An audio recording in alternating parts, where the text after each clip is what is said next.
Bom, glicocálix, né? Ou glicocálice, tanto faz. Eu trouxe aqui para vocês algumas funções que são bem importantes dele. Aqui também, ó. E a gente tem que destacar, tá? Bom, primeiro, o que é o glicocálix? É um carboidrato que está na superfície de fora da membrana, atuando no reconhecimento celular, muitas vezes. Ele tem essa função de reconhecimento celular, a gente vai ver isso mais precisamente.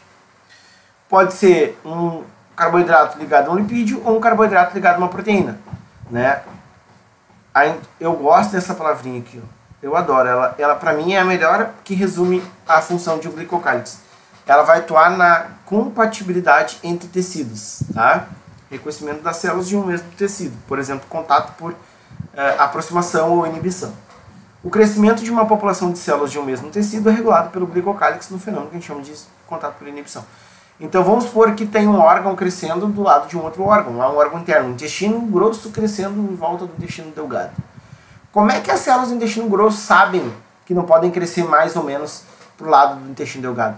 Porque quando as células do intestino grosso se encostam no delgado, não há reconhecimento que são células de um mesmo tecido. E aí, isso é um sinal para que a célula pare de crescer ali. O tecido não se expande mais para aquele lado. Ó, para cá não vem mais. Não possuem células iguais à minha. Deve ser um outro tecido. Então eu vou crescer para o outro lado. E é assim que o órgão toma forma. Isso é muito, muito doido, né? Nos casos de câncer, as células de um mesmo tecido não mais se reconhecem. Isso é um problema, né? Quando eu tenho uma célula cancerígena, vou pegar um exemplo aqui, ó, eu tenho lá uma populaçãozinha de células, onde uma delas aumentou muito seu volume e não mais é uma célula sadia, uma célula que vai ter sua proliferação descontrolada, né? Vai gerar várias celinhas lá a partir dela. Essas células aqui, ó, que estão ligadas diretamente a ela, não reconhecem mais que ela é uma célula do tecido. Com isso, elas cortam o aporte de nutrientes, porque quando uma célula está lá no meio do tecido, que ela não está em contato com o vaso sanguíneo, a forma de ela se nutrir é por difusão. Os nutrientes vão difundindo, né, através de junções, comunicações, né, gap, do tipo gap, por aí vai.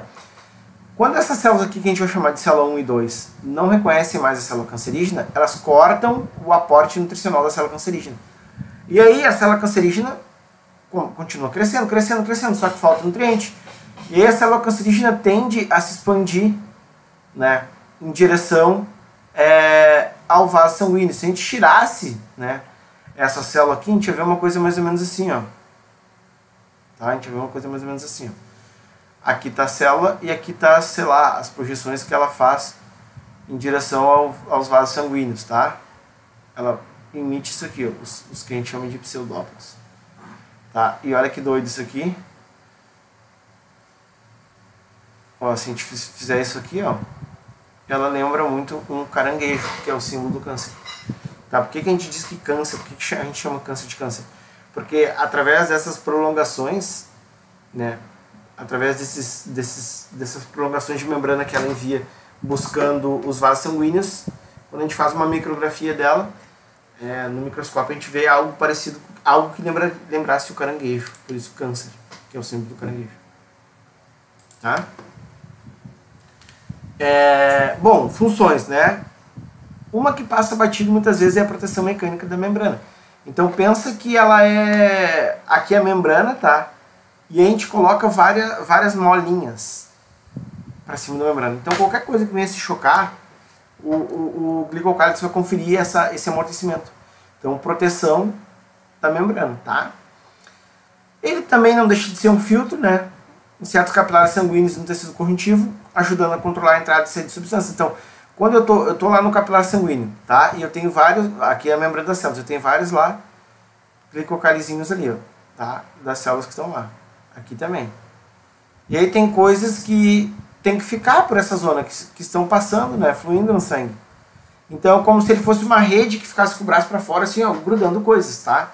Então ele atua como um filtro, né? Ou seja, coisas que ele quer que entre dentro da célula, ele vai grudar, coisas que não quer, ele não gruda, tá? Também vai promover adesão entre células de um mesmo tecido, aquele lance da histocompatibilidade. Então quando ele vai tateando, o órgão está se formando, vai tateando, encontrou uma outra célula, reconheceu que é do mesmo tecido, continua crescendo na direção dela. Não reconheceu, para de reconhecer.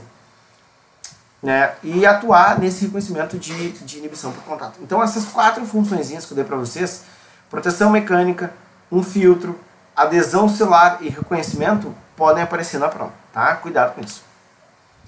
Aqui eu trouxe mais para vocês darem uma olhadinha como funciona a ativação dos linfócitos, tá? Vai que caia algo parecido com isso, né? No Enem ou, enfim, em outro vestibular que vocês podem fazer. Então acho que vale a pena vocês darem uma lidinha aqui. Qualquer dúvida podem tirar lá comigo, tá? Trouxe a mesma coisa para o câncer lá, a histocompatibilidade da célula cancerígena.